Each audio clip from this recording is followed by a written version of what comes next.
안녕하세요. 소리의 가치입니다. 구독과 좋아요, 알림 설정 부탁드려요. 오늘의 사연 시작할게요. 어휘력이 좋지 않아서 설명이 많이 부족할 수도 있습니다. 격한 감정으로 두서없이 말할 수도 있으니 이해해 주세요. 이야기가 다소 길고 지루할 것 같아요. 많이 답답하실 수도 있어요.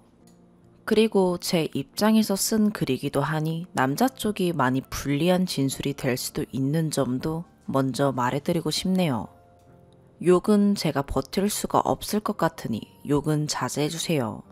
21살 여름부터 부족한 판단력과 부족한 참을성을 가진 저는 4살 차이가 나는 25살 남자와 연애를 시작하게 되었습니다. 한 번 빠지면 사리 분별 못하고 막 퍼주는 저는 그 남자에게 많은 것을 쏟아부었어요. 가끔 잘해주면 그것에 헤어나오지 못해 관계를 끊지 못하고 지속해 나가고 있었어요. 물론 그 남자는 일부러 저에게 못되게 군 적은 없습니다. 그냥 사랑받지 못하고 자란 환경과 제가 그 남자 없인 못 사는 것 마냥 잘해주던 것들과 합쳐서 제가 잘해주는 건 당연하게 생각합니다. 그 남자는 사랑 주는 방법도 모르고 그 남자가 가지고 있던 자격지심 등 사람이 그랬던 거지 저를 좋아해주는 건 맞았어요. 그렇기 때문에 상처받는 일도 많았고 답답한 적도 많았지만 저를 좋아한다는 이유만으로 헤어나오지 못하고 있었습니다. 중간에 많이 싸우고 그 남자의 부모님이 와서 혹시 맞았냐고 물어본 적도 있었습니다. 물론 맞은 적은 없었어요.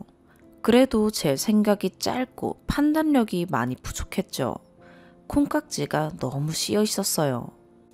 그렇게 2년간의 만남을 지속하다가 피임 실수로 임신을 하게 되었습니다. 그 남자는 책임지고 싶다고 지금까지 잘못한 게 있다면 용서해달라고 잘해주고 싶다고 그러기에 아이를 낳기로 결심하고 부모님들께 소식을 전했습니다. 저희 엄마는 이렇게 말씀하셨어요. 우리 딸에게 잘하는 모습이 보이지 않는다면 애를 지우는 것도 생각해 볼 거라고, 귀하게 키운 딸이니 잘해줬으면 좋겠다고. 그 얘기를 들은 남자는 어떻게 애를 지우라고 말하냐며 화를 내고 집에 가버렸어요. 그 화살은 다 저에게 꽂혔죠. 그 상황에서도 전 그 남자를 포장하고 있었어요. 저 멍청하죠. 그렇게 엄마는 많이 우시더니 며칠이 지나고 너가 그렇게 좋으면 반대하지 않겠다. 엄마도 할머니가 많이 반대해서 힘들었었다. 그러니 너의 생각을 존중해 주겠다. 너가 좋고 행복하다면 엄마는 너가 내린 결정을 존중해 주겠다. 라고 말씀하셨고 지금 당장 결혼 자금을 구할 수도 없으니 2천만 원을 대출해서 주겠다. 남자 쪽이랑 합쳐서 싼 전세라도 들어가서 차근차근 시작해라. 이제 너희들은 한 가정을 이루는 것이니 분가를 해야 하는 게 맞는 것 같다. 더 못해줘서 미안하다. 라고 하시며 허락해 주셨습니다. 그 후에 그 남자와 대화를 나눴습니다. 저는 그 남자에게 주는 선물 등 데이트 비용 등으로 인해 대출도 했던 상황이라서 그 돈을 대출금으로 갚는 게 좋을 것 같다. 그리고 오빠네 집에서 해주는 돈으로 월세를 살아야 할 것 같다. 라고 얘기를 했더니 그러자고 하더라고요. 그리고 며칠 후 그 남자가 말하더라고요. 집에 돈이 전혀 없다. 엄마가 사업을 시작하시느라 돈이 많이 부족하다. 엄마가 사는 집이 월세인데 그곳에 들어가서 살고 우리 부모님이 도와주시는 2천만 원을 자신의 엄마에게 준다면 사업 시작 후에 대출에 대한 이자를 내줄 것이며 전셋집은 물론 제 대출금도 갚아주겠다 라고 하더군요. 나쁜 제안은 아니었지만 뭔가 싫더라고요. 그래서 싫다고 했더니 그럼 어떡하냐는 식으로 나왔습니다. 자기도 결혼해야 하는데 돈은 없고 답답하다면서. 저도 23살의 어린 판단력으로 뱃속에 애는 있는데 안 주면 결혼을 못할 것 같고 고민 끝에 그러자고 했고 결혼식 없이 혼인신고만 하고 결혼 생활을 시작하게 되었습니다. 처음에는 좋았어요. 매달 이자를 주지 않는다는 것만 빼면요. 그런데 시간이 갈수록 돈을 준 건 저인데 당당한 건 그 남자였습니다. 뭐 제가 다 그렇게 만든 상황이죠. 제가 멍청했으니까요. 만만하게 보이도록 행동했었고 모든 걸 맞추려 하고 이해하려고 하고 참으려 하고 제 자신은 점점 더 주관을 잃게 되더라고요. 그렇게 아이가 태어난 후에도 입원실에서 입원실 노트북으로 게임을 하던 그 남자. 그 남자는 변함이 없었고 퇴원 후에 집에 와서도 퇴근 후에 방문을 닫고 술이나 마셨고 전 물 한 컵 제대로 못 마시고 잠은커녕 소변도 제대로 볼 수가 없었어요.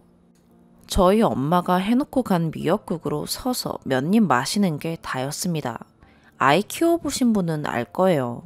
눈 뜨면 울고 모유 먹이고 잠도 잘 안 자고 미칠 것 같은 그 시기요. 계속 우니까 목도 타고 눈치 보다가 물이라도 떠달라고 하면 그렇게 한숨을 쉬며 쳐다보던 그 눈빛이 잊혀지지를 않네요. 심지어 엄마가 해놓은 안 매운 반찬을 시가에서 다 먹고 갔습니다. 하루 종일 눈물만 흘리며 살기 싫다는 생각만 하며 지냈습니다.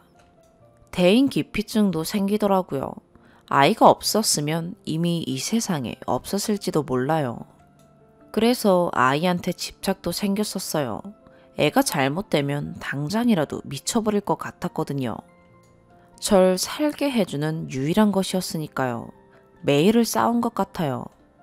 싸우기보단 제가 주눅 들고 눈치 보고 살았고 말다툼이라도 하면 전 눈물부터 나왔습니다. 그 남자는 아기가 자고 있는데 침대도 발로 차고 그러더라고요. 그 와중에 시어머니라는 사람은 돈도 안 주고 그게 어떤 돈인데. 그 이후에는 아이가 5개월 정도 되었을 때 원인 불명으로 병원을 다니게 되었어요. 목도 못 가누고 눈 마주침도 안 되고 그랬었는데 애를 처음 키우다 보니 심각성을 잘 몰랐습니다. 친정 쪽에 있는 병원으로 보내면서 아이의 주 보호자는 친정엄마가 되었고 저는 알바를 시작하게 되었어요. 대인 기피증으로 일을 시작하는 것도 많이 두려웠는데 면접을 본 사장님께서 저를 채용해 주시면서 다른 사람들이랑 부딪히며 제 자신을 많이 찾아가고 있었어요. 물론 여전히 많이 싸웠고요. 폭력성 있는 모습이 많았는데 결국 손찌검도 당했네요. 연애 중에 그 남자 부모님이 맞았냐고 물었을 때 알아봤어야 하는데 임신 중에도 저를 밀쳐서 멍이 들었었고 그럴 때 알았어야 하는데 애기 침대를 발로 찰 때 알았어야 했는데 저 진짜 멍청합니다. 그러는 와중에 집주인에게 연락이 오면서 월세 안 내서 보증금이 다 까였다고 방을 빼야 한다고 하더라고요. 주인 아주머니께 상황 설명을 했더니 상황이 딱하니 제 이름으로 다시 계약을 하면 살게 해주겠다고 보증금 200만 원만 달라고 하시더라고요. 현실적인 조언도 해주셨고요. 남편이 보증금 못 구해오면 나갈 수도 있을 것 같다고 하니 이해해 주시더라고요. 전 이게 마지막 기회라고 생각하고 그 남자에게 말했어요. 보증금 구해와라. 네 엄마한테 말하던 어쩌던 무조건 구해와라. 결론은 뻔하죠. 못 구해왔습니다. 그래서 전 제 이름으로 추가 대출을 했고 방 하나 구해서 도망 나왔습니다. 3개월 동안 혼자 살면서 마음 정리 많이 했고 2천만 원에 대해서 고소를 해야겠고 이제 부모님께도 이 사실을 알려야겠다 생각하고 친정에 찾아가서 다 말했습니다. 부모님은 제 이야기를 듣고는 분개하셨지만 시어머니라는 사람도 지 아들 버리고 잠수 타버리기도 했고 착하게 살아야 자식에게 복이 온다며 고소는 참고 차용증 써서 매달 갚아나가는 걸로 결론을 지으셨습니다. 애는 그 남자가 돌보는 걸로 하고 그렇게 이혼 준비를 했습니다. 친정에 있던 아이의 짐들을 그 남자가 빼가며 저도 도왔습니다. 그 남자가 부모님이 없을 때 저한테 오더니 빌더라고요. 3개월 동안 많이 생각했고 후회하고 있다. 변할 수 있다면서요. 전 그 말을 듣고 소리를 지르고 난리쳤습니다. 내가 그렇게 만만해 보이냐? 왜 우리 부모님이 있을 때 찍소리도 못하더니 둘만 있으니 그 얘기를 하냐? 가만 안 두겠다며 소리를 질렀습니다. 그러니 그 남자가 하는 말이 회사 알아봤고 다음 주에 입사한다. 아이만 봐준다면 진짜 정말 잘하고 살 거다. 변한 거 못 느끼겠냐? 라고 하더라고요. 근데 제가 엄마잖아요. 아이 때문에 발목이 잡히더라고요. 이 남자는 굽히고 들어오는 남자도 아니긴 한데 이렇게까지 붙잡기도 하고 이 모습이 잠시뿐이면 어떡하나 싶기도 하고 그냥 내가 마음을 안 열고 이 남자는 나한테 잘하고 난 아이한테 잘하고 이렇게 살까? 내가 먼저냐 아이가 먼저냐 이 고민에 사로잡혀 있다가 결국 아이를 위한 삶을 선택하며 법적으로는 이혼했지만 같이 살게 되었어요. 친정엄마가 아이의 주 보호자일 때 각종 검사를 통해 아이의 상태를 알아내고 있었는데 뇌 손상이 있는 아이였고 평생 장애를 가지고 살아야 하는 상태라고 하더군요. 계속 병원을 다녀야 했어요. 평범한 아이도 아니라서 고민이 정말 많았습니다. 같이 살기로 결정이 난 후에 전 하루도 빠짐없이 병원 치료를 다녔고 병원에서 6시간 이상을 보내며 간호를 해왔습니다. 그 남자는 병원비 때문에 일을 더 열심히 해야 하는 상황이었고요. 서로 많이 힘든 시간을 보냈습니다. 저는 저대로, 그 남자는 그 남자대로 대출금 이자, 병원비, 월세만 해도 몇백이 나가는 상황이라서 밥도 제대로 못 먹고 허덕이며 살았습니다. 삶이 지치더군요. 물론 차용증 썼던 내용은 갚지도 못했고요. 삶이 고단하니 그 남자 탓도 많이 했고요. 너 때문에 내가 이 고생을 하며 산다. 2년에 한 번 정도는 니네 엄마 탓이다 라는 말도 했고요. 대출금 이자랑 월세만 아니었어도 이 고생까지 안 한다. 그렇다고 네가 애 보는 걸 도와주기라도 하냐 이런 말도 했습니다. 그래서 자격지심이 생겼을지도 모르겠습니다.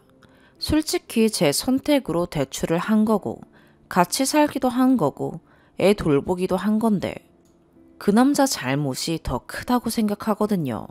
지네 가족이라고 감싸는 것 같다는 못된 마음도 들고 우리 집이라고 뭐 2천만 원이 쉬운 돈도 아닌데 라며 천불이 나기도 했다가 태도가 많이 마음에 안 들기도 했고요.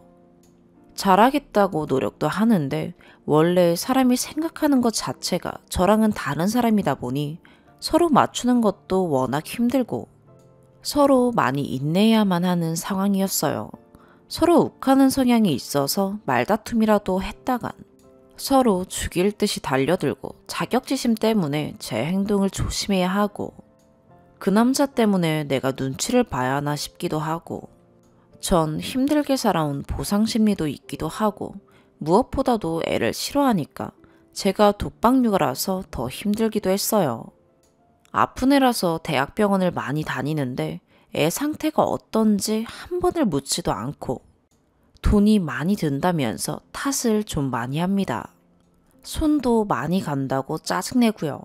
전 그냥 애가 아픈 걸 떠나서 평범하게 퇴근하면 애랑 놀아줄 시간이 없어도 인사 한번 건네고 한번 안아주고 오늘 어땠냐고 물어봐주고 애가 이러한데 어떻게 할까 이런 고민도 같이 해주고 힘든 일이 생겼을 때 의견도 제시해주고 이랬으면 하는데 그게 참 힘드네요. 의견 같은 거 물어보면 모르겠다. 어떡하지? 이게 다입니다. 그 남자 말로는 뭐라고 대답해주면 자기 의견대로 한 적이 없다면서 무시당하는 기분이랍니다. 저 딴에는 항상 자기 편한 대로만 의견을 제시하니까 그런 부분도 있었고요. 예를 들어서 발진이 나서 병원에 가야 할 것 같아 라고 하면 아니라면서 땀띠 같다고 해요. 자기 땀띠 많이 나봤다면서요. 그럼 저는 친정엄마한테 전화해서 또 물어봐요. 그럼 그게 무시당하는 기분이래요. 결국 걱정돼서 병원 가면 바이러스성이고 애가 원래 아픈 애니까 걱정되는 것도 있지만 전 조금 다친다고 소란 피우는 성격도 아니에요. 근데 제가 유별나다고 하네요. 전 그 남자가 공감대 형성을 못하고 무감각한 거라고 생각하고요. 제가 아파도 별로 신경 안 쓰거든요. 그 남자가 오랜만에 휴일인 날 애가 산책하고 싶어 했어요. 오랜만에 휴일이니 나가기 싫을 수도 있죠. 그럼 전 물어봐요. 혹시 산책 나갈 생각 있냐면서요. 그럼 그 남자는 묻는 순간부터 나가야 하는 압박감이 든다고. 왜냐면 저한테 잘해야 하니까. 근데 왜 굳이 물어보냐고 하신다면 아이와 전혀 교류가 없으니 쉬는 날 중 한 번쯤은 아빠 역할도 해야 하니까요. 내가 바라는 게 너무 많은가? 이 생각도 했습니다. 이건 좀 대답을 듣고 싶습니다. 제가 바라는 게 많은 건가요? 저 혼자서만 많이 인내하고 참는다고 생각하는 건지, 심지어 가장도 저예요. 집도 제가 발벗고 뛰어서 마련했고, 의료수급자도 겨우 받아서 병원비 좀 지원받았어요. 병원만 다녀도 시간이 없는데 차도 없고 컴퓨터도 없어서 애 데리고 동사무소, 복지과, 도서관, LH본부, 세무서 등등 여기저기 다니면서 먹고 살자고 노력했어요. 그렇게 노력하는 동안 얘기 들어준 적 한 번도 없고 그렇게 해서 자신이 좀 편해졌으면 수고했다라고 할 법도 한데 그런 말도 없고 맨날 저만 고생했다고 말해주니 자기가 엄청 잘하고 있는 줄 알아요. 더 잘하라고 북돋아준 건데 말이죠. 이렇게 저는 하나부터 10까지 은근 눈치 보는 게 한두 개가 아닙니다. 이게 제 성격인지 뭔지 그렇게 되네요. 그 이후에 지친 저는 다른 남자와 연락을 했어요. 무슨 이유든 간에 잘못된 거지만 자기 방어 좀 하자면 의지할 곳이 너무 필요했어요. 새로운 사람과 잘 해보려던 건 아니었고 그냥 힘들 때 말 들어주는 그런 나쁜 마음이었어요. 솔직히 그 남자 생각해서 예의 지키며 잘해보려던 마음이 없던 게 아니라 아이가 평범하지 못하니까 그냥 대화 상대 차원으로 가볍게 생각했을 뿐이에요. 그때가 1년 정도 밖에 못 나가고 대화 상대 없이 간호만 했었을 쯤이거든요. 힐링 없는 24시간 독박 육아. 그 남자는 돈 버느라 밖에 있고 밖에 있어도 전화 한 번 하는 게 어려웠고 집에 와봤자 술 먹고 자니까요.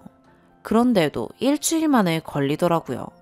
그래서 전 제가 잘못한 거 알면서도 마음에 안 들면 집에서 나가라고 했어요. 그 남자가 참더라고요. 눈물까지 흘리더라고요. 그때 마음이 좀 아팠어요. 그래, 돈 버느라 힘들 텐데 나만 힘든 거 아닐 텐데 내가 너무 이기적이었구나.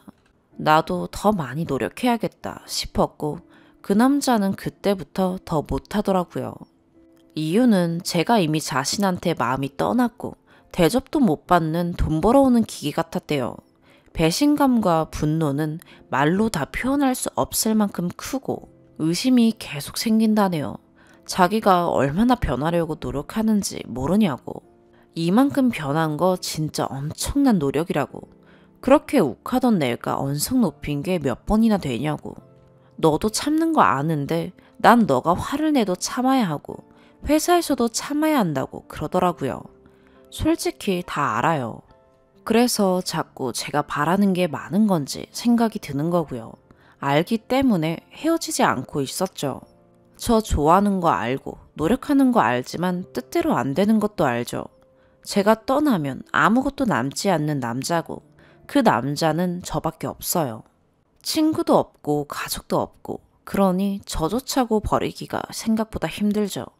하지만 지금 당장이 힘들고 평범한 것부터가 안 되는데 그래서 전 상처받을까봐 하지 못했던 말을 다 했습니다.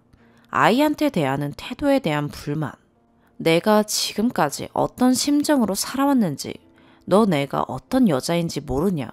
남자 문제로 5년 동안 신경이나 쓰게 한 적이 있냐. 그 어떤 일을 겪어도 난 다른 생각 한 번도 안 했다. 그걸 네가 모르냐. 너가 내 상황 한 번이라도 생각한 적이 있냐 라고 했어요. 제 잘못마저도 그 남자 탓을 했죠. 근데 그 남자는 제 입장, 제 상황을 한 번도 생각한 적이 없더라고요. 분통이 터졌지만 이 대화를 계기로 처음으로 사이가 회복되었고 서로 화내는 거 많이 줄이고 대화를 많이 하자고 결론이 났습니다. 그게 올해 2월이었고 그때쯤 그 남자를 믿고 제 대출권은 파산 신청 들어갔어요. 이것도 힘든 결정이었죠. 참고로 남자는 이미 연애 중일 때부터 신불자였습니다.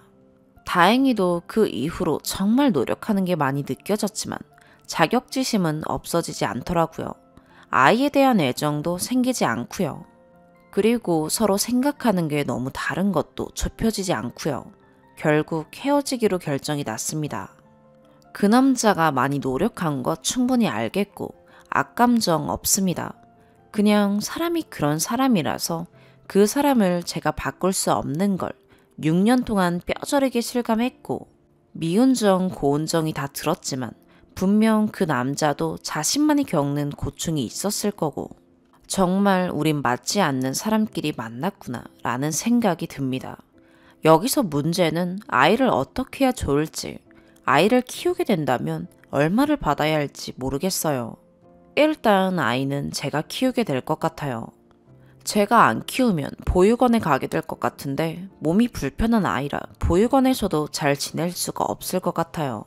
임신 중에 휴학을 해서 쌓은 스펙이라곤 하나도 없고 가진 돈도 없어요. 보증금 400이 다예요.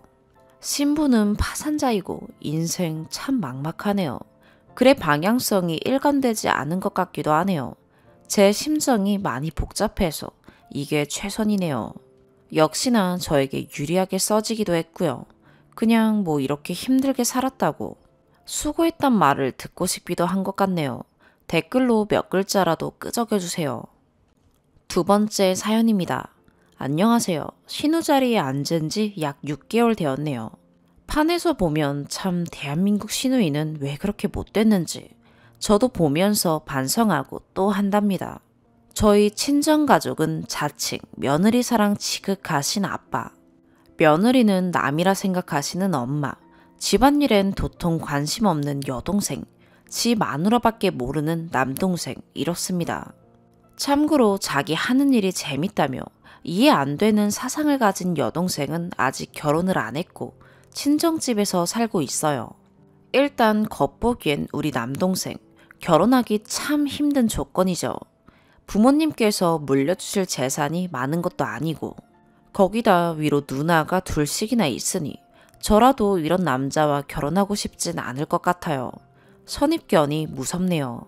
근데 가족 모두 생각하시는 것과는 달리 올케에게 잘 대해주고 있고 저 역시 동생네 결혼 전부터 최소한 못된 시누이는 되지 말아야지 여동생과 같이 다짐했었어요.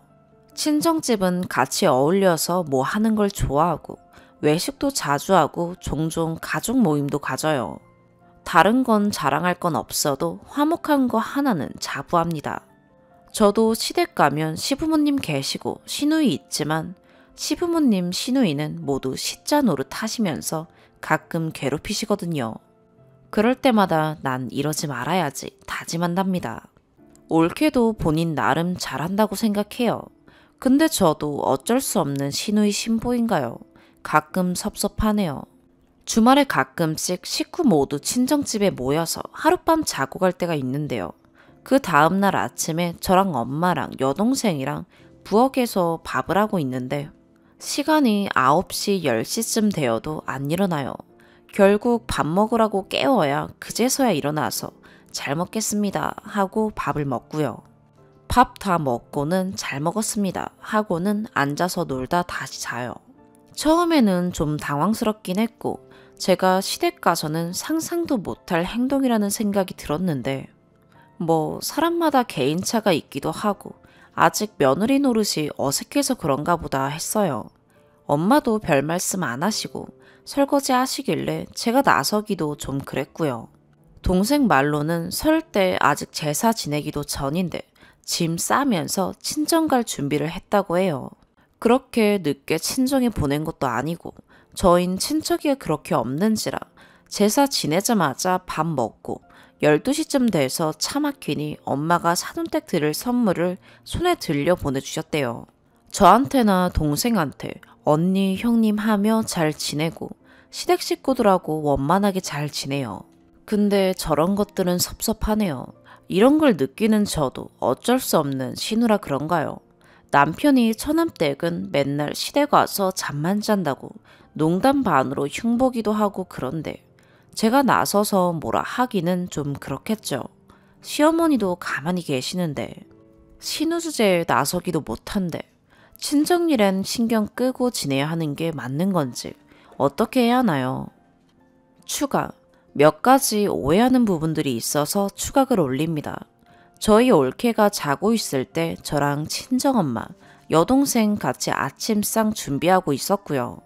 남동생은 진작에 일어나서 아빠랑 분리수거하고 거실 쓸고 닦고 하고 있었어요.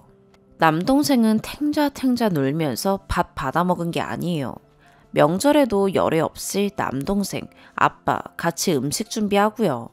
엄마가 할아버지께 당한 게 있으셔서 명절에 남자는 쉬는 꼴 못 보세요.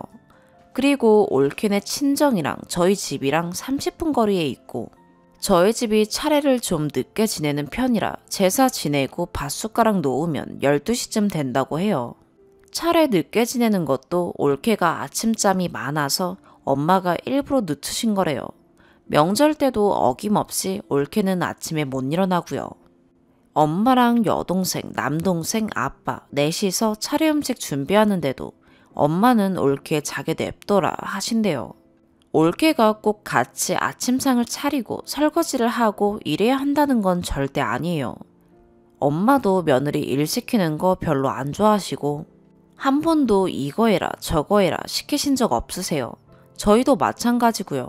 며느리가 밥순이도 아닌데요. 하나뿐인 올케 좋은 마음으로 시댁 와서 잘 놀다가 주면 그걸로도 고마워요.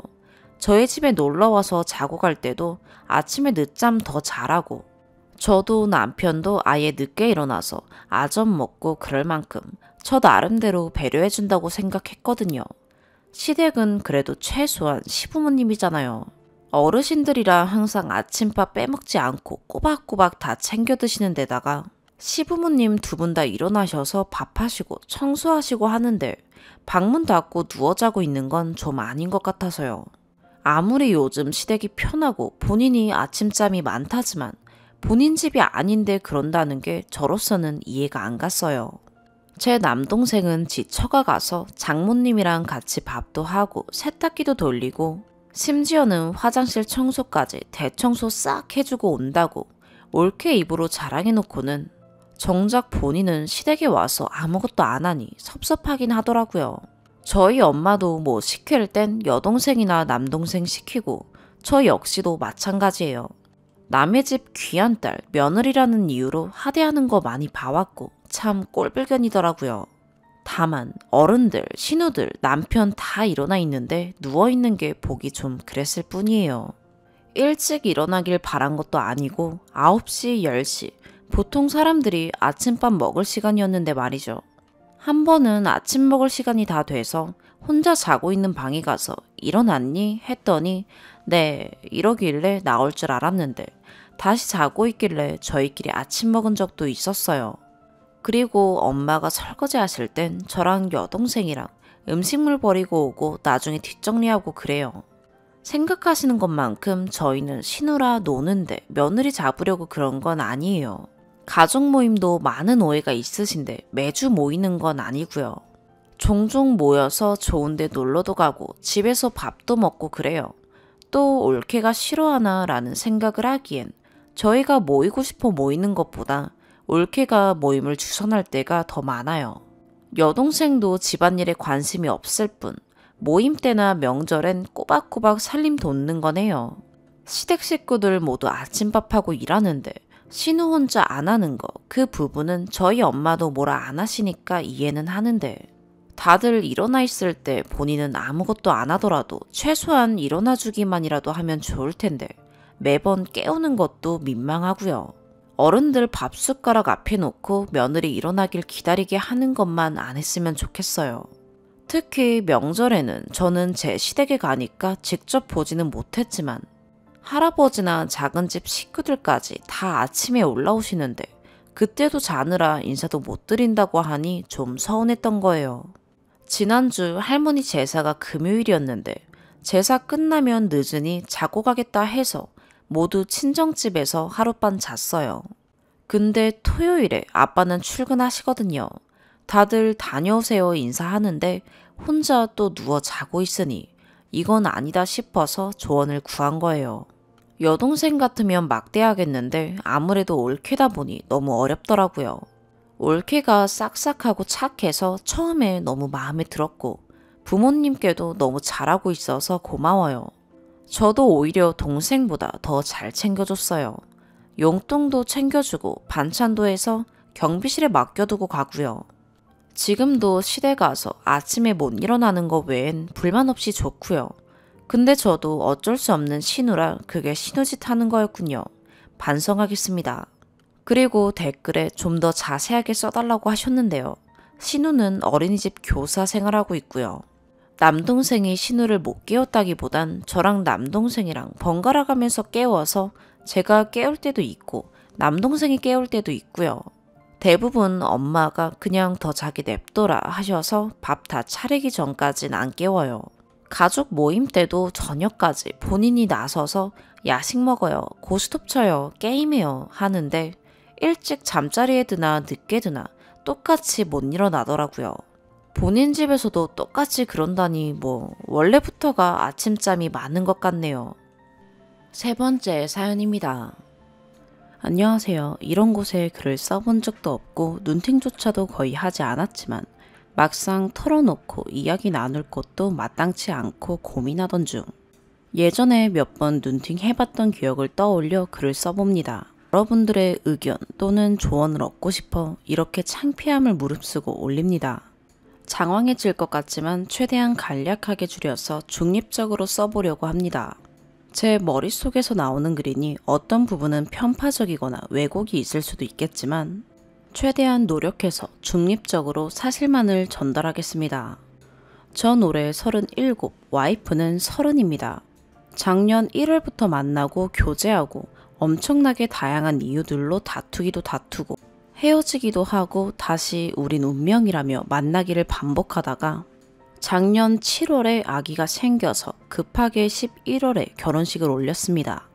저는 전문직인 아주 작은 사업장을 가지고 있고 와이프는 작년에 대학원 신입생이었다가 임신과 함께 휴학하여 지금은 생후 40일 된 아기 엄마입니다.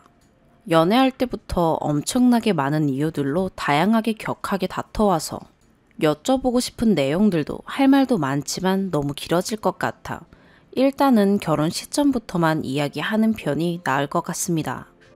와이프는 유복한 가정에서 자랐습니다. 부자까지는 아니지만 윤택한 환경에서 스스로 돈을 벌어오거나 직장 생활을 해본 적은 거의 없습니다.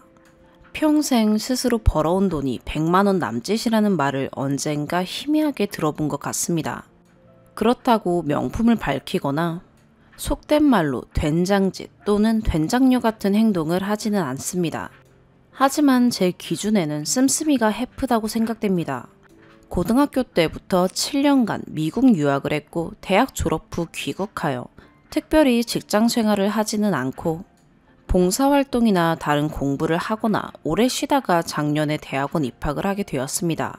그러다가 7월에 아기가 생기고 9월에 대학원 휴학을 하게 되었습니다. 6월 달에 11월 결혼날 받았다가 대판 싸우고 파혼하였으나 임신 사실을 알게 된 후 부랴부랴 다시 같은 식장에 예약하여 11월에 결혼하게 되었습니다. 저는 쪼들리게 가난한 형편은 아니었지만 풍족한 적은 한 번도 없었고 늘 절약하거나 검소하게 살아야만 남들과 비슷한 과정을 맞출 수 있는 정도의 형편에서 자랐습니다. 갖고 싶은 건 한 번에 가져본 적이 없으며 그마저도 대부분은 갖지 못했습니다. 쉽게 말해 극서민층이었고 다행히 국립대학교에 들어가 장학금은 못 받았지만 6년간 비교적 저렴한 학비로 죄송하고 감사하게도 부모님의 지원을 받아 마칠 수 있었습니다. 졸업 후 자립하여 그 후로는 부모님께 의지한 적은 없고 군 생활 3년, 기타 수련 과정, 그리고 취업 및 지금 일하는 사업장을 가지게 되는 과정 동안 한눈 팔지 않고 일만 하고 절약하고 지금도 2005년식 국민 국산차를 타고 있습니다. 그리하여 사업장 시작할 때 대출받았던 3억 조금 넘는 돈을 결혼 전에 모두 상환하였습니다. 학업 과정이 길고 군 생활도 36개월 하느라 사회 진출이 늦어 모아놓은 현금, 목돈은 부끄럽게도 거의 없습니다. 제가 가진 것은 사업장 보증금 1억 5천, 그리고 무형의 자산인 사업장 권리금 및 사업장의 가치 정도입니다. 참고로 사업장 보증금은 사업장 이전 시 돌려받을 수 있습니다. 사회생활 시작하며 7, 8년 부은 금융권 연금들과 환급형 보험금, 소상공인 공제 적립금 등을 모두 합치면 8천만 원 정도 들어가 있는 상태입니다. 연애 시절부터 와이프는 소득이 없었던 탓에 99.9% 돈에 관한 부분은 모두 제가 썼습니다. 아깝지는 않았습니다. 결혼 예식에 대한 부분은 상호 합의하에 최소한으로 간소화하여 예물 예단은 생략하고 허례허식은 줄여보자 라고 상호 합의점을 찾았습니다. 하지만 평생을 길러주시고 뒷바라지 해주신 부모님께 아들 장가가는데 예물 예단하는 결혼에 비해 초라하게 느껴지실까봐 작지만 제 돈으로 어머니 300만 원 상당 명품백 그리고 아버지 정장 맞춰 입으시라고 100만 원 드렸습니다. 그걸 알게 된 와이프는 장인 장모님은 그럼 안 초라하시냐고 따졌고 우리가 예물 예단 생략하기로 한 이상 그건 와이프가 알아서 해야 될 문제라고 해도 너무 서운해해서 똑같이 300만 원 상당 명품백과 정장비 100만 원을 제 돈으로 해드렸습니다. 물론 아깝지는 않았습니다. 그러다 보니 장모님이 제 예복 170만 원 해주시고 저희 어머니는 와이프 손가방이라도 예쁜 거 사라고 300만 원 주시고 그렇게 약간 예물예단스럽게 조금씩 오가긴 했습니다만 나머지 스드메, 양가 한복, 신혼여행비, 신혼집, 혼수 등등 나머지 기타 경비는 모두 우리 힘으로 해결하자 하고 한 취지에 맞게 그렇게 했습니다. 말이 좋아 우리 힘으로지 와이프는 소득과 예금이 없었기 때문에 결국 모두 제 돈이었습니다. 아깝지는 않았습니다. 청혼 반지는 작은 다이아몬드 반지로 했지만 다시 백화점에서 커플링을 마쳤고 여행은 연애할 때 일본 1박 2일, 제주도 2박 3일 장모님이랑 와이프 둘이 태국 3박 4일, 결혼하고 신혼여행으로 하와이 9박 11일, 태교 여행으로 일본 2박 3일 다녀왔습니다.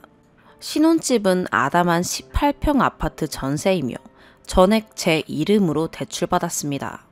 기타 진행 비용이 조금 모자라 처가에서 3천만 원 빌려주셨고 빌려주신 돈은 은행 대출보다 무조건 첫 번째로 상환하는 것이 저희 부부의 약속이었습니다. 사실 이렇게 양가 도움을 받지 않고 진행하게 된 것은 저의 주장이 컸습니다. 결혼이란 양가 일정 이상 동등한 상황에서 진행이 되어야 균형이 맞다고 생각했고 일반적인 혼사가 진행될 경우 처가 쪽은 여유가 있어 큰 부담이 없었겠지만 저희 집에서는 감당하기 부담스러울 것 같은 노파심도 있었습니다. 본가 형편을 아는 이상 아들 장가가는 좋은 날 받아놓고 돈 때문에 걱정시켜드리고 싶지는 않았습니다.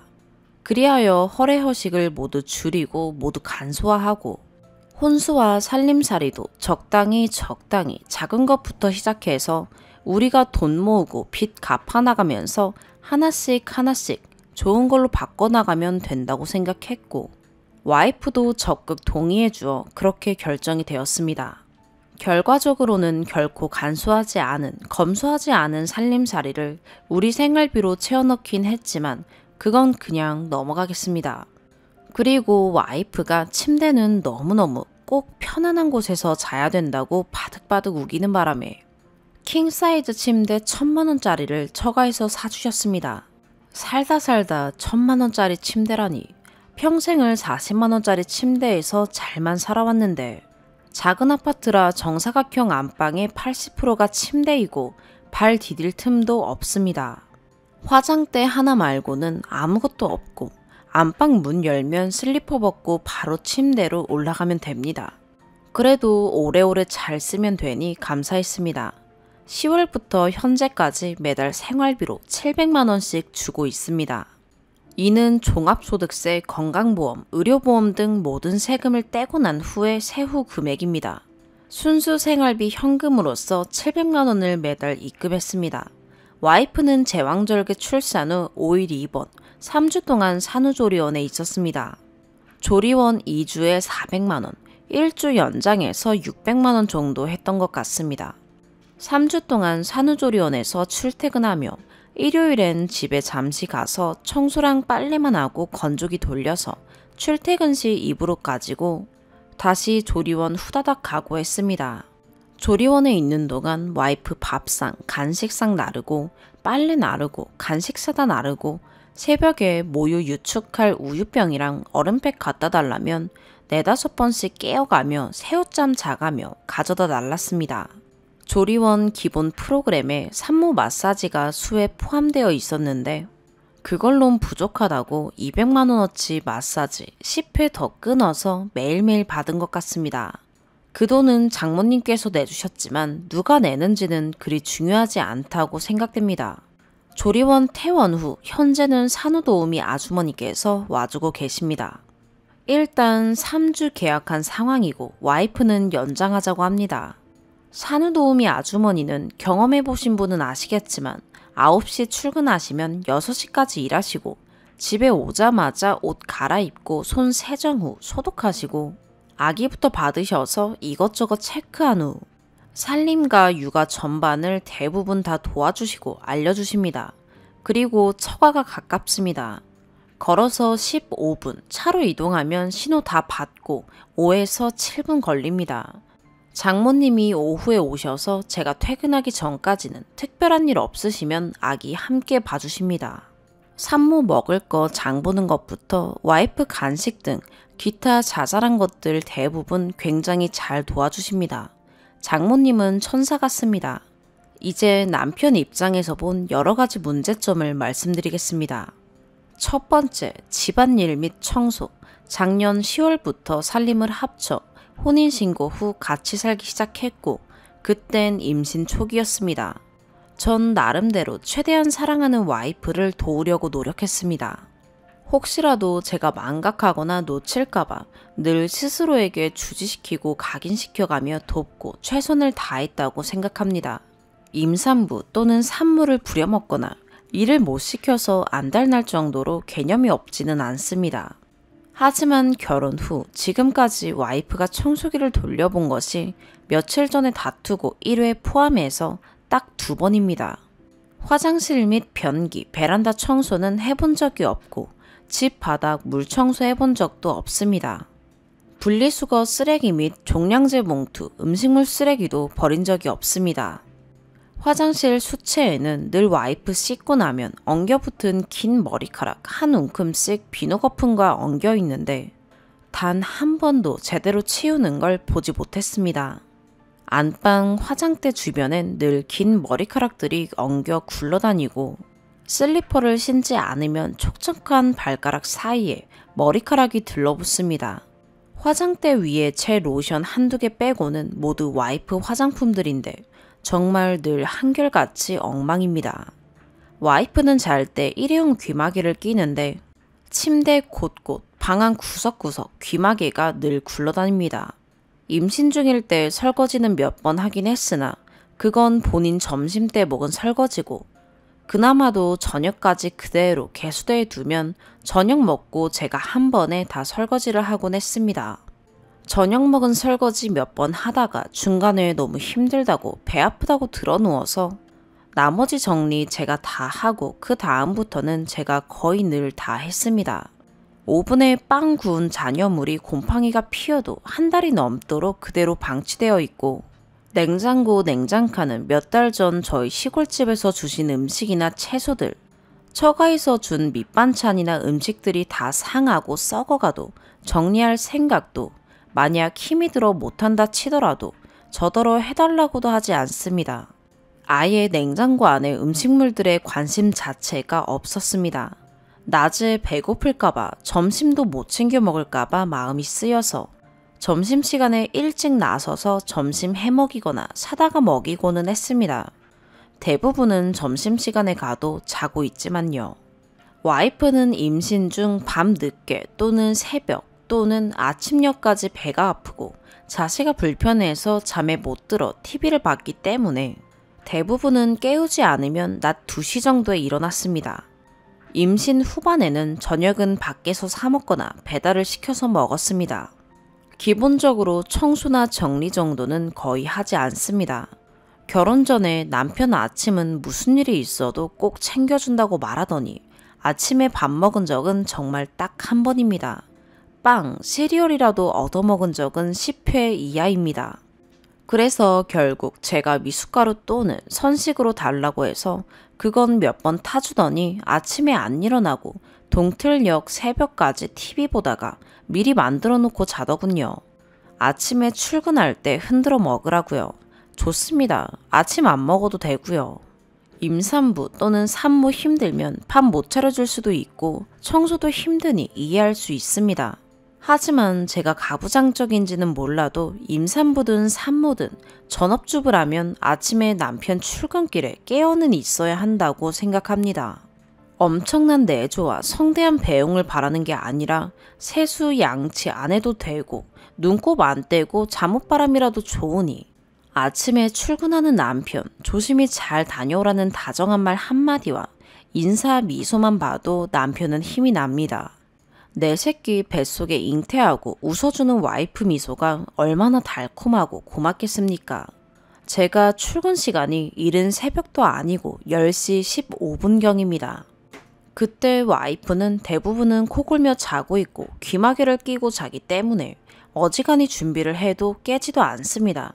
그렇다고 제가 굳이 깨우지는 않습니다. 두 번째, 재정 상태. 7개월간 급여 700만원씩 4,900만원, 결혼식 때 받은 절값 300만원, 신혼여행 갈 때 부모님이 주신 돈 300만원, 신혼여행 때 장모님이 주신 돈 300만원, 처가에서 빌려주신 진행비 잔액 1000만원, 출산 후 저희 부모님과 누나가 와이프에게 고생했다고 현금 150만원, 명절 때 어른들께서 새아가 세뱃돈 또는 임신 관련해서 자잘하게 조금씩 주신 것 등등이 결혼할 때쯤부터 지금까지 부부 통장에 들어간 돈입니다. 집에 살림살이 사놓고 신혼여행 경비로 쓰고 아기 용품 준비하고 등등 모두 필요한 곳에 썼겠지만 일단은 현금 7천만 원 이상이 통장에 들어갔습니다. 그리고 우리가 생활비, 카드로 쓰고 있는 한도가 1천만 원입니다. 현재 통장 잔액이 1,700원입니다. 카드 한도 1천만 원 모두 꽉 차서 만 원도 쓸 수 없는 상태입니다. 원래 제 용돈은 30만 원으로 책정됐었는데 마일리지 비행기 티켓 날려먹은 것 때문에 향후 2년 동안 매달 20만 원씩 갚는다는 개념으로 10만 원으로 감액당했지만 지금까지 참고 살았습니다. 행여 온전히 제 잘못으로 가정의 재산상의 손해를 끼치더라도 귀책 사유 따져가며 긍정적으로 배상하라는 생각 자체가 납득이 되질 않습니다. 마일리지 항공권 날려먹게 된 것도 할 말이 있는데 일단 너무 길어질 것 같아 생략하겠습니다. 전 원래 과소비나 명품, 멋부리는 것에는 큰 관심이 없고 남자는 청바지에 티셔츠 단벌만 입어도 깨끗하게 세탁하고 단정하게 다니면 폼난다고 생각하기 때문에 신혼여행 하와이에서 제 남방, 면티, 청바지 1개, 부부 커플티 산 거 20만 원, 그리고 유니클로 티셔츠 5장 4, 5만 원치 한 번 산 것 외에는 제가 따로 쓴 돈은 없는 것 같습니다. 와이프가 하와이에서 명품백이랑 지갑, 코트 및 다양한 옷이며 속옷이며 인부복을 산 건 일단 논외로 하겠습니다. 와이프는 속옷 매장에서 하루 8시간 있었던 적도 있었습니다. 와이프 쇼핑에 하와이 여행의 절반 이상을 할애했다고 확신하고 와이프도 인정합니다. 바보처럼 짐꾼 역할을 하면서도 한 번밖에 없는 신혼여행이니 모두 다 맞춰주려 노력했습니다. 통장에 잔고가 없고 카드 한도가 초과되어 더 사용할 수 없는 상태인 것 모두 와이프 탓이라고 말하는 건 아닙니다.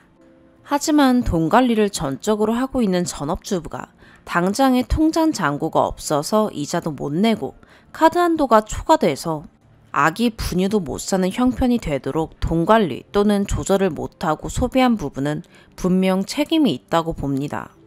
세 번째, 용돈. 얼토당토 않지만 집에서 밥 먹고 기름값 등등 모두 집에서 내주는데 실제로 용돈 10만 원도 필요 없다 라고 생각하는 와이프입니다.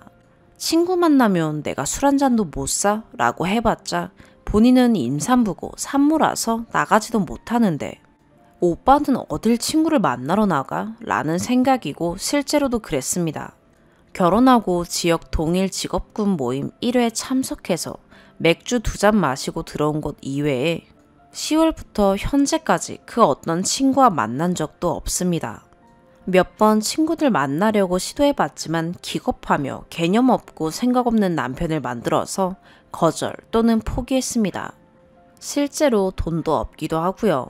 마음만 먹으면 사업장 법인카드나 현금 들고 나가서 쓸 수도 있겠지만 성격상 그런 건 용납이 안 됩니다. 그래서 친구들, 선후배들 약속 모두 와이프가 임산부고 또는 산모라 라는 핑계로 지금까지 지속적으로 차일피일 약속을 미루고 있는 상황입니다. 남편들 여윳돈 있으면 밖에서 딴짓한다고 용돈 많이 안 준다고 말할 땐 솔직히 속에 천불이 나고 수치심까지도 들었지만 참고 넘겼습니다. 실제로 용돈 10만 원도 매달 모아서 와이프 기념일에 꽃 사주고 선물 사주고 장모님 생신 때 꽃 배달 시켜드리고 처남 군인 휴가 나올 때 용돈 10만원, 20만원씩 줬습니다. 물론 제가 굉장히 착하고 바른 사람이라 그런 건 아니고요. 제가 처가에 잘하면 저희 집에도 잘해줄 거란 기대와 바람이 있었기 때문에 늘 잘하려고 노력했습니다. 와이프 임신 때부터 장인 장모님께 산부인과 갈 때마다 아기 초음파 사진이랑 동영상 보내드리며 아기 상태 알려드리고 출산 후에도 일주일에 한두 번씩 아기 사진, 영상 보내드리며 카톡으로 문안 인사 꼭 드리고 있습니다. 임신 후반엔 처가가 가까워서 한 달에 1, 2회 이상 처가에서 저녁 식사 함께 꼭 하고 한 달에 1, 2회가량 자발적으로 일요일에 장인 장모님과 밖에서 외식했었습니다. 물론 처가가 가까워서 도움도 많이 받고 감사하고 와이프 심리적 안정이나 물리적으로도 도움이 되는 건 사실이지만 흔히 말하는 시댁이 가까우면 며느리들이 불편하다고 하듯이 처가가 가까우면 사위도 불편한 건 똑같습니다. 그런 부분에서 티 안 내고 양보하고 노력하는 신랑 입장은 전혀 안중에도 없습니다. 저는 와이프가 출산까지 했으니 아주 가끔은 저희 부모님께 안부전화 또는 카톡이라도 드리거나 아기 영상통화라도 좀 자진해서 걸어주고 하길 바라는데 전혀 그러지는 않더군요. 저희 부모님은 와이프 시집살이 시킬 성품도 못 되시고 게다가 멀어서 시집살이 시키고 싶어도 못 시키십니다. 제가 잘하면 와이프도 잘해줄 거라는 기대는 이제는 경험적으로 포기한 상태입니다. 이러한 쪽으로 얘기를 꺼내면 굉장히 예민하게 반응하며 싸움으로 번지기 때문에 그냥 참고 넘깁니다. 명절 때도 큰 사건이 있었는데 너무 장황해질까봐 그냥 넘어가겠습니다. 네 번째, 출산 후 산후조리원 퇴원 후 아기를 데리고 집으로 왔습니다. 다음 날부터 도우미 아주머니께서 출근하셔서 지금까지 함께 도와주고 계십니다. 며칠 전 크게 다투기 전까지 하루 일과를 그대로 풀어서 설명하면 아침 9시에 도우미 아주머니 출근하시면 안방에서 아기를 받아서 거실로 가시고 아기 상태 체크 후 필요한 게 있으면 관리해 주시고 아기를 소파나 베시넷에 눕힌 후 밤새 쌓여있는 아기 우유병을 설거지하고 소독하고 세탁기 돌리고 바닥 물 청소하십니다. 그리고 제가 9시 40분에 일어나서 거실로 나가면 집은 마술처럼 깨끗해져 있고 아기 안고 함께 둥둥 놀아주고 계십니다. 얼마나 깨끗하게 얼마나 세세하게 청소를 하는지는 저도 잘은 모릅니다. 하지만 일단 보기에는 그렇게 잘 해주고 계십니다. 제가 샤워하고 10시에 나오면 와이프 대신 제 아침상을 봐놓으시는데 밥 대신 우유에 탄 선식과 과일이 깎여져 있습니다. 3분 만에 후딱 먹고 아기 조금 보고 뽀뽀해주고 냄새 킁킁 맡고 볼살 좀 누르다가 10시 15분에서 20분에 출근합니다. 10시 30분까지 출근이기 때문에 괜찮습니다. 와이프는 귀마개 끼고 자고 있습니다. 그리고 저는 직장에서 일을 합니다. 점심은 간단하게 음료수와 과자를 편의점에서 사 먹고 때웁니다. 직원들과 함께 먹기 불편한 것도 있고 배부르게 먹으면 일하는데 더부룩하고 그래서인 것도 있습니다. 그리고 저녁을 잘 먹으면 되는 체질이고 총각 때부터 그래와서 괜찮습니다. 저녁 8시에 사업장 문을 닫고 정산하고 정리하고 집에 도착하면 9시 넘어갑니다. 와이프는 늘 녹초가 되어 있습니다. 하루 종일 아이를 봐서 너무 힘들고 여기저기 아프다고 합니다. 아이를 낳은 지 얼마 되지 않았기 때문에 안쓰럽고 이해합니다. 도우미 아주머니랑 장모님이 도와주실 텐데 많이 힘든가? 라고 머릿속으로는 생각이 드는 때도 있지만 말하지는 못합니다. 비슷하게 한번 말 꺼냈다가 엄청 혼났기 때문입니다.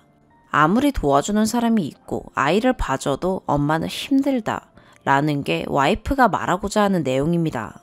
부정하진 않습니다. 그리고 제가 직접 평일에 함께 겪는 일이 아니기 때문에 와이프 의견을 존중합니다. 신생아가 집에 있기 때문에 일단 샤워를 합니다.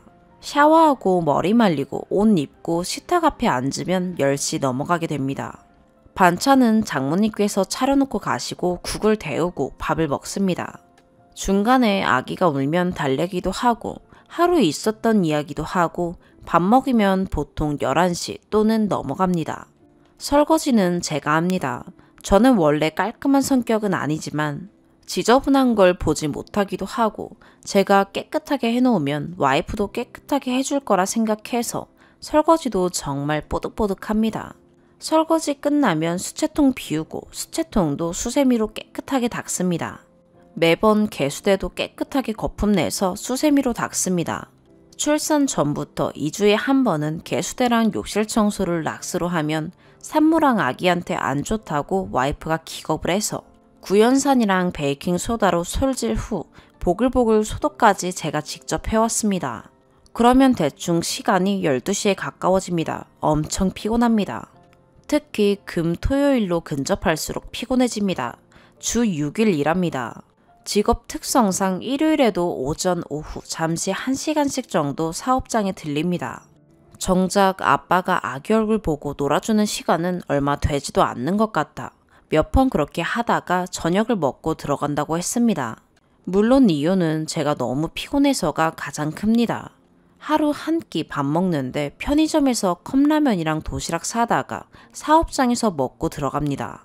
밥 먹고 들어가서 평소보다 퇴근이 좀 늦어지니 그걸로 늦게 들어온다고 뭐라고 합니다. 독박 육아라고 합니다. 12시쯤부터 아기 안고 모유 또는 분유 먹이고 기저귀도 갈고 아이를 돌봅니다. 상황에 따라 12시에서 1시 사이에 잠자리에 듭니다. 아이가 울면 제가 먼저 깰 때도 있고 와이프가 먼저 깰 때도 있습니다. 와이프가 아기를 달래면서 이것저것 시키기 시작합니다. 끓여놓은 물 분유 모드로 바꿔서 데워서 분유 몇 미리 타와라, 뭐뭐 가져와라, 기저귀 갈아라, 유축해놓은 거 데워와라, 그냥 혼자 하는 게 낫습니다. 또는 와이프가 분유 타고 제가 먹입니다. 그리고 노래 부르면서 트림 시킵니다. 그리고 재우기 전에 기저귀 갈아줍니다. 그리고는 둥둥 재웁니다. 보통 이 과정이 1시간에서 1시간 10분 정도 걸립니다. 집에 온 초기엔 새벽에 4회 정도, 지금은 2, 3회 정도 이 과정이 반복됩니다. 이 과정 중에 제가 먼저 일어나게 되고 와이프가 잠자고 있으면 대부분 혼자 해결합니다. 일단 애기 달래면서 와이프는 굳이 깰 필요 없으니 방문 닫고 거실로 아기 데리고 나와서 턱받이해서 눕혀놓고 후딱 분유 타서 먹이면 다행히 요놈이 순해서 배고프지만 않으면 울거나 떼쓰는 일은 없습니다. 와이프가 먼저 깨면 어김없이 갖가지 심부름 명령이 시작됩니다. 그냥 아기를 안고 있을 뿐 엉덩이 붙여놓고 모든 움직이는 일은 제가 하게 됩니다. 이런 날들이 반복되어 갈수록 출근해서 중간중간 졸게 되고 일하면서 손님에게 헛소리 아닌 헛소리도 하게 되고 그렇습니다. 단 하루도 중간에 깨지 않고 편히 자본 날이 없습니다. 신생아 있는 집은 다 그렇다고 합니다. 남편들이 그렇게 다 돕는다고 합니다. 그래서 저도 최대한 쥐어 짜내어가며 있는 체력, 없는 체력 모두 소진해가며 새벽을 불태웠습니다. 그러다 보니 점점 새벽에 아이가 울면 제가 먼저 일어나는 일이 더 많아지고 와이프는 그냥 잡니다. 기본적으로 신생아를 둔 아기 엄마가 귀마개를 하고 자는 자체가 마음에 들지는 않습니다. 아이에게 무슨 일이 일어날 수도 있는데 중요한 감각 중 청각 하나를 무디게 만드는 일이 제가 볼 때는 굉장히 위험해 보였습니다. 오빠 있잖아 라고 하는데 전혀 설득력이 없게 느껴졌습니다. 몇 번 말했으나 지금까지 전혀 고쳐지지 않고 귀마개 하고 잡니다. 점점 제가 새벽에 일어나는 빈도가 많아지고 와이프가 행여 먼저 일어나더라도 오빠가 보라고 깨우는 일이 많아지며 제 감정과 체력이 상할 대로 상해 있는 상태에서 지난 주말 토요일에 터질 게 터졌습니다. 토요일은 도우미 아주머니가 출근하는 날이 아니라서 장모님이랑 와이프랑 둘이 아기를 봤습니다. 집에 도착하니 왜 늦게 왔냐고 타박합니다. 밥 먹고 10시 전에 집에 들어갔는데 그러면서 아기 씻기게 물 받으라고 합니다. 아기도 안 씻긴 건가 라고 생각이 들었지만 아기 앞에서 싸우기 싫어서 샤워도 못하고 손만 씻고 옷 갈아입고 소독하고 아기 목욕부터 시켰습니다. 집은 도우미 아주머니가 안 나오셔서 지난 주말도 그랬지만 여기저기 엉망이며 싱크대엔 하루 종일 아기 먹은 우유병이 4-5개 그대로 방치되어 있고 식탁이며 어디며 성한 곳이 없이 엉망이고 빨래도 쌓여 있었습니다. 장모님이 계셨는데도 말입니다. 아기 씻은 욕조 씻고 소독하고 저 샤워하고 나오니 와이프가 그럼 나 이제 잘 테니까 아침까지 깨우지 말라고 하며 귀마개를 하고 자기 시작합니다. 오빠도 피곤하다. 주 6일 하루 종일 일하고 온 사람에게 밤새 혼자 아기 보라는 게 말이 되냐? 라고 하니까 토요일 내내 아기 보고 새벽까지 보라는 건 독박 육아랍니다. 일단 할 말이 많았지만 참고 새벽 내내 새우잠 자며 아침 9시까지 아기 혼자 봤습니다. 그리고 와이프 일어나길래 10시에 아기 넘겨주고 일요일인데도 출근해서 사업장 1시간 정도 보고 돌아와서 3시간 정도 낮잠 잤습니다. 2시에 깨웁니다. 말도 없이 아기 제 옆에 두고 나갑니다. 4시간 넘는 시간 동안 혼자 밖에 다니다 왔습니다. 뭐 스타벅스도 가고 세상 구경도 하고 유축기도 새로 구하러 다녔나 봅니다. 와이프 들어와서 전 다시 사업장 6시쯤 나갔다가 둘러보고 밥 먹고 9시쯤 넘어서 집에 돌아왔습니다. 도대체 왜 이렇게 늦게 들어오냐고 애 혼자 보는 와이프 생각은 안 하냐고 난리입니다. 그러면서 새벽 동안 저보고 다시 애를 보랍니다. 일요일 동안 제대로 쉬지도 못하고 내일 출근해야 되는데 말이죠. 그래서 저도 참다 너무 힘들고 화가 나서 위에 나열한 것들도 있고 해서 터졌습니다. 그런 중에 이혼 이야기도 나오고 새벽에 저 깨우지 말고 전업주부인 와이프가 아기 혼자 봐라 하고 먼저 잠자리에 들었습니다. 크게 따지지 않는 와이프가 이상했지만 너무 피곤해서 의심할 틈도 없이 금방 잠들었고 새벽에 공격이 시작됐습니다. 아기가 배고프다고 우는데 아기를 제 옆에 두고 아빠 밥 주세요. 아기 우는데 아빠라는 사람이 뭐 하는 거예요? 아기 밥 굶길 거예요? 그러고도 아빠예요? 하면서 저를 간접적으로 깨웁니다. 그래서 일어나서 아기 밥 먹이고 트림시키고 기저귀 갈고 둥둥 재우고 다시 잠자리에 들었는데 또 3시간 정도 지나고 아기가 울자 또 저짓을 반복합니다. 너무 피곤하고 화가 나서 못 들은 척하고 눈 감고 있어 봤지만 아기가 너무 자지러지게 얼굴이 빨갛게 되도록 우는데도 와이프는 아빠 양심이 있으세요? 엄마 보고 혼자 보라고 저 낳은 거예요. 아빠 밥 주세요. 아빠가 뭐 하는 사람이에요? 노래를 부릅니다. 그래서 또 아기를 보고 그렇게 3번을 반복하고 아침이 왔습니다. 월요일이 대체 휴무일이라 도우미 아주머니가 출근하지 않으셨습니다. 샤워하고 나오니 들어갈 때 식탁 위에 놓아둔 핸드폰이 없어졌습니다. 와이프가 숨긴 게 100% 확실해서 어디다 뒀냐고 물어도 아기 안고 대꾸도 않습니다. 거래처에 오늘 돈을 반드시 붙여줘야 하기 때문에 상황 설명하면서 달라고 해도 대꾸도 않고 무시합니다. 핸드폰으로만 가능합니다. 냉장고, 냉동실, 서랍들, 베란다, 옷방, 침대 뒤 하물며 재활용 쓰레기통이랑 종량제 쓰레기통까지 뒤져가며 아침에 출근도 못하고 땀 뻘뻘 흘리며 발 동동 굴리며 찾는데도 눈도 꿈쩍 않습니다. 결국 출근길에 텔레콤 들러서 핸드폰 구매하고 이것저것 설치하고 돈 붙여주고 일하는데 장모님이 점심시간에 들러서 와이프가 오빠 핸드폰 놓고 갔다고 갖다 주랬다며 들고 오셨습니다. 사람 놀리고 장난치는 것도 아니고 그 길로 제가 줬던 신용카드, 통장, 인증서 모두 막았습니다. 하긴 통장 잔고도 없고 카드도 한도 초과라 쓸 수 없지만요. 그리고 저녁에 들어가서 이혼 얘기 나왔습니다. 지금은 서로 냉전 상태라 말 한마디도 않고 있습니다. 쓸 말이 너무 많은데 지금도 너무 많은 양을 쓴 것 같아 그만 써야 할 것 같습니다. 지금 우리 부부가 겪고 있는 상황이 정상적인 것인지 서로 양보와 타협으로 조정이 가능할지 또는 제가 너무 가부장적이거나 편협한 사고로 산모와 아기에게 몹쓸 짓을 하고 있는 것인지 출산 후 그 짧은 순간을 참지 못하고 이혼 이야기가 나오는 우리 부부가 어떤 모습인지 여러 선후배 여러분들의 고견을 듣고 싶습니다. 두서없는 긴 글 읽어주셔서 감사합니다. 추가, 여러 댓글 감사합니다. 꼼꼼히 잘 읽고 조언도 질타도 모두 수렴하겠습니다. 어제는 퇴근하고 아기랑 밤 11시부터 새벽 3시까지 맘마 먹이고 기저귀 갈고 놀아주다가 와이프가 옆에서 아기 분유 먹는 양 관련해서 뭐라고 하는데 냉전 중이라 대답을 대충 하고 말끝을 흐렸더니 한참 쳐다보다가 그냥 오빠가 이 세상에서 없어졌으면 좋겠어. 진심으로 나가서 세상과 단절했으면 좋겠어. 하고는 방문 닫고 아기 재우러 들어갔습니다. 직장에서 일도 손에 안 잡히고 정말 미칠 맛입니다. 아내도 힘들겠지만 저도 너무 힘이 들어 서로 떨어져 지내는 편이 낫겠다 싶습니다. 아기에게 너무 미안합니다. 다음 주 수요일이 도우미 아주머니 마지막 출근 날인데 걱정이 앞섭니다. 현재는 제가 퇴근하면 장모님이 저 퇴근한 거 보시고 처가로 가십니다. 6시 도우미 아주머니 퇴근하시면 저 퇴근 전까지 와이프 혼자 애기 보는 게 힘들어서 그렇게 도와주고 계시는 것 같습니다. 집은 다투고 나서 몰라보게 정돈되어 있고 깨끗해졌습니다. 누가 치운 건지는 모르겠습니다. 장모님께서 저희 상황을 들으시고 도우미 아주머니 일 끝나시면 처가로 일정 기간 들어와서 살라고 하십니다.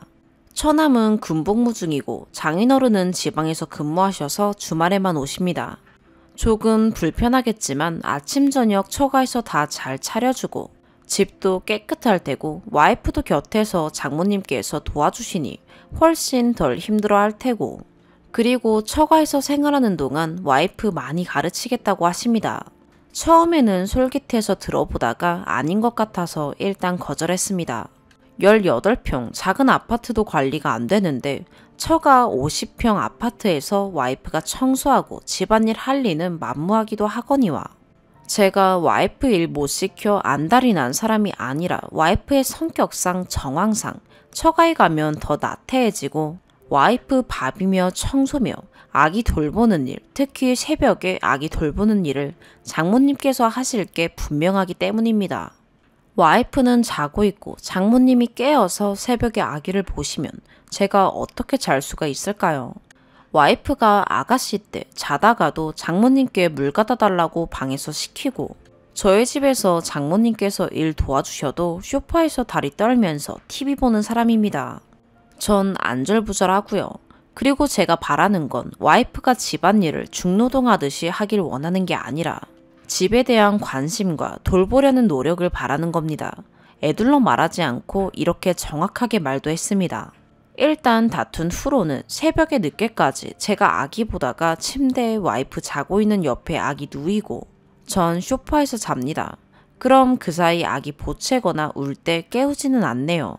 오늘은 도우미 아주머니 출근하지 않는 날이라 8시 정도까지 못 자고 아기를 봤는지 좀 잘 거라면서 저에게 아기 맡기고 출근 전까지 봐달라고 하길래 소파에서 제 가슴 위에 아기 올려놓고 아기랑 같이 잤습니다. 5시간, 6시간이라도 연속으로 자고 출근하니 그래도 일하다가 졸지는 않습니다. 마음은 이렇게 불편한데 모두 읽어주시고 조언해주셔서 감사합니다. 단소리, 쓴소리 모두 감사합니다. 두 번째 추가, 아깝지 않았습니다를 반복해서 읽기 불편하셨다면 죄송합니다. 직장에서 일하다가 조금씩 수십 번에 걸쳐서 쓰고 그 후 따로 퇴고하지 않고 등록한 거라 그렇게 느껴지실 수 있다고 생각됩니다. 다른 의미를 두고 반복적으로 적은 것은 아닙니다. 처가에서 특히 장모님께서 물심양면으로 도와주신 것 맞습니다. 사위가 좋아하는 음식도 자주 해주시고 집에 밑반찬이며 국은 대부분 장모님이 다 해주셨다고 해도 과언이 아닐 정도로 많이 도와주셨습니다. 1, 2주마다 코스트코 큰 가방에 음식 가져다 주셨던 용기 세척해놨다가 따로 가져다 드려야 될 정도로 음식이며 밑반찬이며 많이 지원해 주셨습니다. 집에서 사용하는 식기며 저희가 신경 쓰지 못하는 부분까지 많이 도와주셨습니다. 주 6일 일을 하는 까닭에 임신기간 동안 일요일에 산부인과 진료가 있는 곳을 선택했었고 부득이하게 평일 검사가 필요할 때 제가 함께 갈 수 없을 때에는 장모님이 와이프 데리고 다니시면서 병원도 함께 가주시고 제게 늘 웃으시고 따뜻하게 대해주시는 아주 좋은 천사 같은 장모님이십니다. 길을 가다 먹게 된 길거리 음식이든 와이프랑 맛있는 식사나 디저트를 먹게 되든 좋고 맛있는 것이 있으면 혼자 계실 장모님이 생각나고 마음이 쓰여서 음식을 포장해 가져다 드리기도 합니다. 참고로 장인어른은 지방에서 근무하십니다. 끊임없이 장모님과 함께 무언가를 공유하고 싶었습니다. 이는 제가 착해서 또는 처가에 잘 보이려 거짓 노력한 것이 아니라 정말 장모님께서 그만큼 좋으신 분이셔서 자발적으로 그런 마음이 들었던 것입니다. 그리고 결혼 과정 중에 3천만 원 빌려주신 부분은 정말로 감사하게 생각하고 있고 큰 도움이 되었습니다. 그래서 죄송한 마음도 컸고 와이프랑 최대한 빨리 돈을 모아 이자 쳐서 도와주신 돈부터 갚자고 의기투합도 여러 차례 하고 다짐했습니다. 댓글에 처가에 3천만 원 지원받고 이런저런 긍정적인 도움 받았으면서 왜 그러냐 하시는 말씀은 참 마음이 아픕니다. 그렇게 따지고 싶지도 않고 굳이 그렇게 따지면 결혼 진행 과정 전반에 관해 들어간 대부분의 돈은 모두 제가 부담해서 3천만 원은 상회하고도 남으며 현재 사업장 보증금 1억 5천이며 연금보험 금융자산 8천만 원도 모두 생각해야 될 부분이 아닌가 싶습니다. 하지만 그렇게 샘열임하듯 따지고 싶지 않은 마음입니다. 조건 보고 한 결혼이 아니라 사랑 보고 결혼했다가 이 사달이 난 것이고 그에 따른 제 책임이 크다는 걸 압니다. 처가덕 보려는 마음은 0.1도 없고 처가의 재산이 얼마인지도 모르며 처가의 재산을 노릴 정도로 파렴치한도 아니며 그런 성격도 못 됩니다. 그리고 본가든 처가든 그 누구의 도움 없이도 먹고 사는데 지장 없으니 부유한 처가라고 쓴 부분에 큰 의미를 두지는 않으셨으면 좋겠습니다. 1,000만 원짜리 침대 부분은 사실 제 마음에 들지 않는 부분이 더 많았습니다. 제가 잠자리가 까탈스러운 편도 아니고 1,000만 원짜리 침대는 사치라고 생각했었고 지금도 그렇습니다. 안방이 작아 침대가 실제로 80% 정도 가까이 공간을 차지하고 있는 것도 사실이고 불편하고 그 큰 돈을 침대에 사용한다는 게 마음이 불편했지만 와이프가 결혼 전부터 워낙 완강하게 주장했었고 딸 시집 보내는데 장모님께서 딸이 원하는 거 하나 선물 못하게 하면 마음이 어떠시겠냐고 지속적으로 피력해서 몇 번 설득하다가 더 이상 토달지 않겠다고 하고 마무리가 됐었습니다. 어찌됐든 굉장히 감사한 마음이 컸었고 꼭 침대 때문은 아니더라도 좋은 장인 장모님께 아들처럼 좋은 사위가 되려고 노력했었고 행복하게 웃으면서 잘 살면서 보답하고 싶었습니다. 그래서 중간중간 큰 다툼에서도 장모님께서 중재해 주시고 그런 장모님 덕에 참고 참아가면서 넘어간 일들도 참 많았습니다. 하지만 제 생각은 장인 장모님께서 굉장히 좋으신 분들이고 제게 잘해주시는 고마운 부분은 제가 두 분께 또 와이프에게 더 잘하고 더 살갑게 대하면서 서로 더 좋은 방향으로 상승작용해야 된다고 생각하는 것이지 좋은 장인 장모님만큼의 부분이 와이프가 더 가정을 돌보지 않는다거나 반대급부로서 나태함이나 그의 변명거리가 되어서는 안 된다고 생각합니다. 긴 글 읽어주시고 진심 어린 질타와 조언 정말 감사합니다. 오늘의 사연 여기까지입니다. 구독과 좋아요, 알림 설정 부탁드려요. 시청해주셔서 감사합니다.